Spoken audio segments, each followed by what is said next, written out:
No niin, hyvää aamupäivää minunkin puolesta ja on tosi mukava tulla kertomaan näin mukavasta yhteisestä taipaleesta Frosmon kanssa. Ja mä aloitan pienistä luvuista, miten me sijoitutaan maailman kartalla, kun katsotaan, että minkä verran ruuasta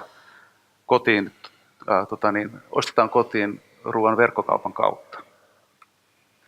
Ja Suomi ei oikeastaan mahtunut tähän taulukkoonkaan, eli piti leikata se alhaalta vielä kesken.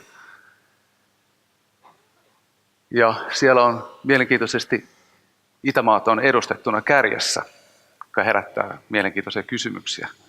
Kuinka moni paikallaolijoista on joskus tilannut ruokaa, eli elintarvikkeita ruoan verkkokaupasta? Okei, eli ehkä vähän vajaa puolet, lähelle puolia. Entäs sitten kuinka moni tilaa säännöllisesti, noin viikoittain ruokaa? 6, 7, 8, kättä nousee 9. Eli 9 henkeä tarkoittaisi noin 20% about tällä joukolla. Eli tämä huone on tuossa Etelä-Korean luvuissa tällä hetkellä tilaamassa ruokaa kotiin verkkokaupasta. Eli me edustetaan jotain muuta kuin Suomea, mikä on tietysti aika ymmärrettävää. Se, että me ollaan täällä etelässä, pääkaupunkiseudulla ja tämän tyyppisistä aiheista hereillä. Mutta jos katsoo Suomen 0,3% viime vuonna, niin tässä joukossa, kun meitä on tämän verran, niin se tarkoittaa, että edes yksikään ihminen täällä ei tilaisi silloin ruokaa kotiin verkon kautta. Mutta jos sitten nostaa muutaman sormen, eli pilkotaan ihminen 10 osaa, niin muutama sormi nousee. Ja sen verran käytännössä sitten tästä huoneesta Suomessa tilattaisiin ruokaa kotiin. Eli aika surullisia lukuja. Ja me ei ajatella, että tämä olisi ainoa tapa, että vain verkon kautta tilataan ruokaa kotiin, mutta ei sen tarvitsisi ihan näin heikko tasoltaan olla. Ja sen takia Suomi on tällä hetkellä vielä verkon ruokakaupan kehitysmaa. Eli valitettavasti meillä silloin suurin osa ihmisistä harrastaa autolla kauppaan ajamista ja sitten vaeltaa hyllyväleissä niin kivijalassa kuin verkkokaupassakin. Mutta siitä huolimatta yli 50% suomalaisista on esittänyt tämmöisen toiveen, että haluaisi käyttää siihen vähemmän tai niin vähän aikaa kuin mahdollista. Mutta ihan tuolla taustan lähestymisellä niin se ei ihan toteudu. Ja sen takia me ollaan alun perin Kauppahalli 24 perustettu, eli tähän on ollut vallitseva tilanne jo pitkään, ja Suomessa on silleen poikkeuksellinen tilanne, että suuret toimijat eli isot ketjut, niin heidän sydän ei ole kuitenkaan siellä verkkokaupan kehittämisessä, vaan siinä omassa kivijalassa ja sen kautta verkkokaupan toteuttamisessa, joka vie jonnekin asti. Mutta me tarvitaan Suomeen haastajia, me tarvitaan erilaista tapaa toimia, jotta täällä lähtee asiat liikkeelle. Ja jotta useampi voi myös valita, että mitä kautta ruoan tilaa kotiin. Ja meidän ajatus on toimia siltana tuottajan ja asiakkaan välillä. Eli tuoda heidät yhteen ja pysyä itse vaan tämmöisenä taustana, mahdollistajana ja alustana. Ja nyt mä otan täältä, mun esittäjänäyttö jäi pois kyydistä, niin mä otan itselleni pienen lunttilapun tueksi. Eli meillä toimintassa on, no niin. Ja jotta me voidaan tehdä nyt uudenlaisella tavalla ja toimia todellakin siltana, niin me ollaan löydetty siihen vain yksi kestävä tapa se toteuttaa. Ja se tarkoittaa sitä, että me ei ryhdytä varastoimaan niitä kaikkia tuotteita meille, koska siitä syntyy monenlaisia ongelmia, muun muassa se, että tuotteet ehtii vanheta siellä, kun niitä säilyttää, ja varasto on rajallinen.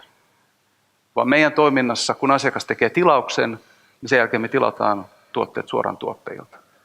Eli tuotteet matkustaa pyörien päällä meillä ne keräillään ja ne lähtee saman tien sitten asiakkaille. Ja tämä mahdollistaa sen, että meillä on mahdollista toteuttaa erittäin laaja tuotevalikoima. Eli me voidaan ottaa kaiken kokoisia pieniä ja suuria tuotteita mukaan. Ja meillä hävikki on hyvin pieni, koska kaikki tilataan tarpeeseen ja tuotteet ei siellä vanhene. Ja meidän toimitusvarmuus on myös hyvin korkea, koska kukaan ei käy keräilemässä niitä sieltä välistä, vaan se tuote on asiakkaan tilaama ja asiakkaalle ikään kuin merkitty. Eli esimerkiksi myymäläkeräilyssä, niin joku voi käydä myymälästä hakemassa kassillisen tuotteita ja yhtäkkiä sitten niitä ei riitäkään kotiin asti. Mitä se tarkoittaa asiakkaan näkökulmasta, niin asiakas voi ostaa monelta tuottajalta suoraan, mutta yhdellä maksulla, yhdellä toimituksella suoraan kotiovelle. Ja edeltävänä iltana me kerrotaan vielä 30 minuutin tarkkuudella, milloin ne tuotteet tulee.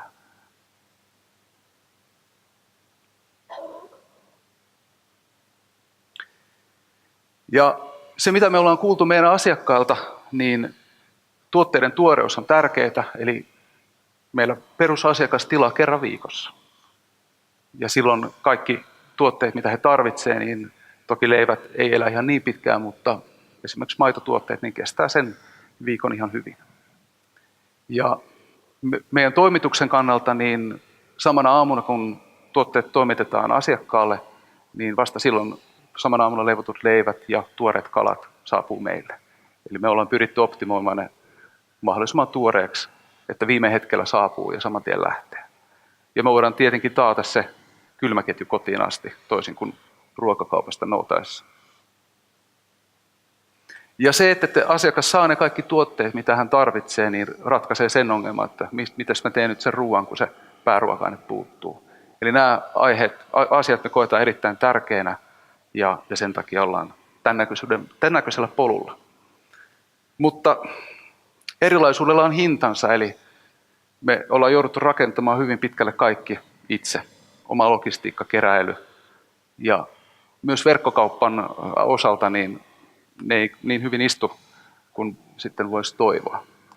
Ja onneksi me ollaan tavattu Frosmo, koska ennen Frosmon kanssa kuljettua matkaa, niin nyt mennään jo vähän liian pitkälle. Eli ennen Frosmon kanssa kuljettua matkaa, niin näin ohjelmistoarkkitehdin näkökulmasta elämä vaikutti monesti tämän kaltaiselta, kun yrittää sovittaa sitä verkkokauppa-alustaa meidän tarpeisiin. Eli siellä on hyvä pohja moneen asiaan, mutta sitten kun me ollaan hankalasti erilaisia, niin välillä ollaan mahdottomissa tilanteissa. Ja se, mitä me koetaan Frosmon mukaan tulo tähän meidän tekemiseen, on se, että päästiin viimeinkin maan pinnalle. Ja silloin voi tietenkin rakentaa niin kuin moniin suuntiin, eli alkaa asioiden tekeminen tuntua taas vähemmän ongelmien ratkaisemiselta, enemmänkin mahdollisuuksien hyödyntämiseltä. Meillä kävi tuuri siinä mielessä, että me käytettiin Magento 1 ja ennen kuin me siirrettiin Magento 2, niin me oltiin ehditty tutustua vähän Frosmoon ja päästiin ymmärtämään niitä mahdollisuuksia ja todettiin, että me ei haluta tehdä uutta kauppaa ilman Frosmoa. Eli me tehdään siitä ihan kiinteä osa. Eli tämmöinen kolmijalkajakkara, josta meidän kauppa rakentuu. Ja yhtenä jalkana on Magento, verkkokauppa-alusta. Toisena meidän taustajärjestelmä Sydänpuu, joka hoitaa tilaus- ja toimitusprosessia, kaikkea sitä taustaa, hoitaa logistiikan. Ja se oli onneksi meidän omaa tekoa, jotta me saatiin se hyvin kommunikoimaan ja palvelemaan tätä kaikkea muuta. Eli se haaste saatiin kierrettyä. Mutta sitten kolmanneksi jalaksi Frosmo. Ja me oltiin erittäin innoissaan siitä, että Frosmo mahdollistaa sen, että me voidaan personoida meidän kauppa asiakkaan näköiseksi. Eikä vaan vähän, vaan paljon. Ja se, mikä asiakasta eniten kiinnostaa, on tietenkin tuotteet. Ja mepä annettiin sitten tuotteiden näyttäminen kokonaan Frosmon harteille. Eli meidän kauppa, Magento verkkokauppa-alusta näyttää tuotteita vain hakukoneille, ja Frosmo huolehtii siitä, että miten ne näkyy asiakkaalle. Ja tämän avulla me voidaan toteuttaa meidän tavoitetta, eli näytetään vain ne tuotteet asiakkaalle ja sillä tavalla, miten asiakas ne haluaa. Eli täysin asiakaskohtaisesti personoitu tuotevalikoima. Me ollaan siinä vasta matkalla, ja tämän päivän esimerkit, mitä mä näytän, on pari vuotta sitten suunniteltu ja viime vuoden puolella julkaistu. Ja tietysti me kipitetään jo seuraavissa aiheissa, mutta valmiina esimerkkeinä voin niistä näyttää. Niin, ja sitten vielä yksi oleellinen pala on se, että koska Frosmo ei tarvitse kulkea siellä kellareissa, eikä me olla rajoitettu siihen, että pitää kipittää kellarin toisesta päästä toiseen ja siinä menee aikaa, niin me voidaan kerätä tietoa jo valmiiksi. Et sillä hetkellä, kun asiakasta tarvii, niin me voidaan se saman tien antaa asiakkaan käytettäväksi. Ja ensimmäisenä esimerkkinä mä näyttäisin tämmöisen, eli toimitusajankohta, kun me toteutettiin Magento 1, mutta sen haasteena oli se, että se oli aivan liian hidas ja hankala erikokoisilla näytöillä, eli teknologiapohja ei siinä ollut hyvä. Ja meille on tärkeää antaa asiakkaalle mahdollisuus valita se paras toimitusajankohta ja parhaalla hinnalla. Ja me halutaan ottaa asiakas mukaan ohjaamaan sitä toimituslogistiikkaa.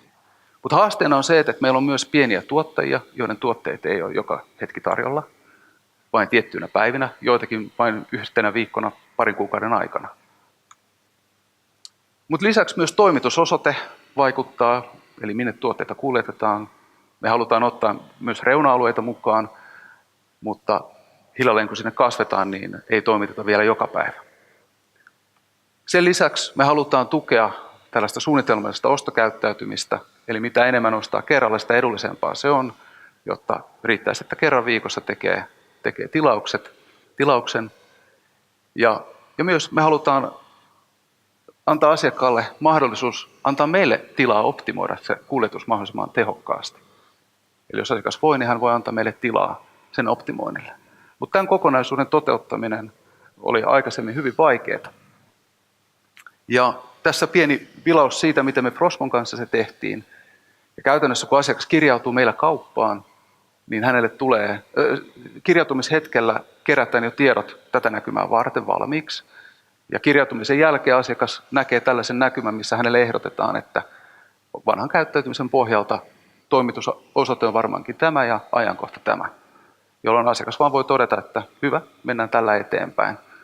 Ja monet asiat riippuu tuosta toimitusosoitteesta. Myös se, että jos asiakas tilaa vaikka töihin tai oman kodin lisäksi vaikka vanhemmilleen tai lapsilleen, niin se ostoskodin sisältöhän on aina erilainen. Ja tämän avulla me voidaan tuoda just ne tuotteet, mitä asiakas haluaa siinä hetkellä nähdä. Ja lisäksi toimitusajankohta, niin voidaan sitten valintahetkellä, kun asiakas lisää tuotetta ostoskoriin, niin kertoa, että nyt tätä tuotetta ei saa juuri tona päivänä. Ja asiakas voi ratkaista sen ongelman siinä saman tien. Mutta siltä varalta, että hän haluaa mennä muuttamaan toimitusajankohtaa, niin me ollaan tietenkin ladattu sekin tieto jo valmiiksi. Ja miksi sillä on merkitystä on se, että me halutaan antaa 30 päivää siitä hetkestä eteenpäin kalenteria hänen valittavakseen.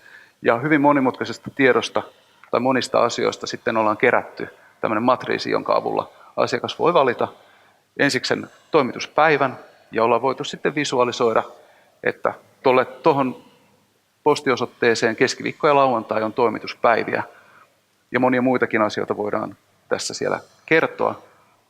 Ja sen lisäksi sitten esimerkkinä paljonko toimitusmaksu maksaa. Tässä on taustalla noin 100 € ostoskori. Ja jos asiakas haluaa, niin hän voi ottaa vaikka 5-6 lyhyessä tunnin aikaikkunassa toimituksen, mutta hinta on silloin lähemmäs 9 €. Mutta jos hän antaa meille 4 tuntia tilaa optimoida se muiden kuljetusten yhteyteen, niin silloin me annetaan se etu takaisin asiakkaalle ja hinta tippuu alle €1. Ja tämän asiakasta, että asiakas pääsee ohjaksiin ja voi ohjata tätä logistiikkaa, niin tämä oli hyvin vaikea toteuttaa aikaisemmin ilman Frosmoa, mutta Frosmon ansiosta asiakkaan ei tarvitse odottaa enää yhtään mitään, että taustajärjestelmät ja frontti rakentaa ne tiedot näkyviin, vaan ne on välittömästi esillä. Eli sitä ei tarvinnut lähteä edes mittaamaan, että mikä oli vaikutus. Se oli ilmiselvä sekuntikaupalla. Sitten toinen esimerkki, tämmöinen meidän nimeämä etusivu, jossa kun me Magento 2 julkaistiin, niin me haluttiin tehdä helppo yksi paikka, mistä asiakas voi tehdä omat ostoksensa. Lähestyä asiaa vähän eri tavalla ja pienesti tätä hyllyjen välissä vaeltamista minimoida ja monia muitakin haasteita, mitä asiakas ostoksiaan tehdessään kohtaa. Ja tässä on hyvä esimerkki nyt näistä tuotteista, että miten me voidaan ne tuotteet monesta lähteestä kerätä juuri asiakkaan kaltaiseen muotoon tai asiakkaan toivomaan muotoon. Ja me haluttiin auttaa asiakasta siinä, että hänen olisi helppo muistaa, mitä tuotteita hänen pitäisi muistaa tilata. Ja tietenkin ostohistoria kertoo hyvin pitkälle sen taustan. Ja siitä tuli tämän näkymän ikään kuin runko. Eli ne tuotteet löytyy siinä hyvin alkuvaiheessa, jota asiakas yleensä ostaa. Ja ne on semmoisessa järjestyksessä, mistä asiakas mieluiten haluaa nähdä. Siihen on tietenkin monia lähestymisiä siihen asiaan, miten ne järjestetään. Ja toinen kohta on se, että me halutaan tarjota asiakkaalle sopivasti vaihtelua ja kivoja uutuksia. Eli tietenkin tarjoukset ja suositukset on niitä, joiden avulla voidaan se tehdä. Mutta se, että me laitetaan ne sopivaan paikkaan, eli autetaan siinä päätöksenteossa. Eli jos asiakas vaikka ostaa usein jogurttia, ja nyt hänellä on siinä kohdassa sivulla, että näkyy jogurtit, niin siinä kohdassa voi olla myös ne tarjouksessa olevat jogurtit tai ne suositellut jogurtit, jolloin se, mitä täytyy nähdä, on siinä samalla yhdellä näkymällä katsottavissa ja päätöksenteko on helpompaa. Eli hyvin yksinkertaisia asioita, mutta se, että me voidaan vapaasti vaikuttaa siihen, mitä me näytetään, missä kohtaa. Ja sitten vielä asiakkaalla on tarve täydentää ostoskoria, ja senhän voi tehdä tällaisen etsintätoiminnon avulla, joka kelluu siinä vieressä eikä estä asiakasta tai ei kuljeta asiakasta toisaalle. Ja tässä on esimerkki tästä tuotevirrasta. Ja tuotesisältö on Frosmon näytölle rakentamaa, ja tässä esimerkki sitten tästä kelluvasta etsinnästä, joka tulee siihen tarpeen mukaan ja menee syrjään, kun sitä on käyttänyt. Ja tämän tyyppistä toiminnallisuutta me ei tiedetty, miten me oltaisiin voitu tehdä ilman Frosmoa ja saada se näin nopeaksi ja sujuvaksi asiakkaalle käyttää. Ja vielä ihan viimeisenä haluan nostaa muutamat kohdat esille, eli meillä on paljon työtä tehtävänä tämän sillan rakentamisen kanssa monella saralla, ja se on meille erittäin tärkeä pala. Ja myös tämän asiakaskokemuksen helpottamisessa ja parantamisessa meillä on vielä paljon työtä tehtävänä, ja meillä on vaikea malttaa, että me päästään tekemään loppuun ne seuraavat metkut, mitä meillä on suunnitteilla, ja siellä halutaan mullistaa sitä, miten tämä asiakasliittymä ihan oikeasti sitten toimii, jotta uudet asiakkaat pääsee helposti kynnyksen yli muuttamaan omaa ostokäyttäytymistään ja siirtyä kivialasta sitten ostamaan suoraan kotiin verkosta. Ja myös, että se ostaminen siellä ei olisi siellä hyllyväleissä vaeltamista, vaan ne tuotteet, mitä asiakas kaipaa, niin olisi suoraan ja heti siinä esillä. Kaikkialla kautta koko sen kaupan. Koska loppujen lopuksi kuitenkin se, mitä me halutaan tehdä, on jotain hyvin yksinkertaista, eli hyvää ruokaa omalle perheelle vaivattomasti, jotta jää sitten aikaa niille tärkeimmille asioille, mitä se kenellekin on. Ja jos niitä alkuvaiheen tilastoja katsoo, niin meillä on valitettavasti tosi paljon tehtävää, eli toivon, että saataisiin uusia toimijoita tälle ruoan verkkokauppasektorille vielä paljon lisää, jotta muutos lähtisi käyntiin. Kiitoksia.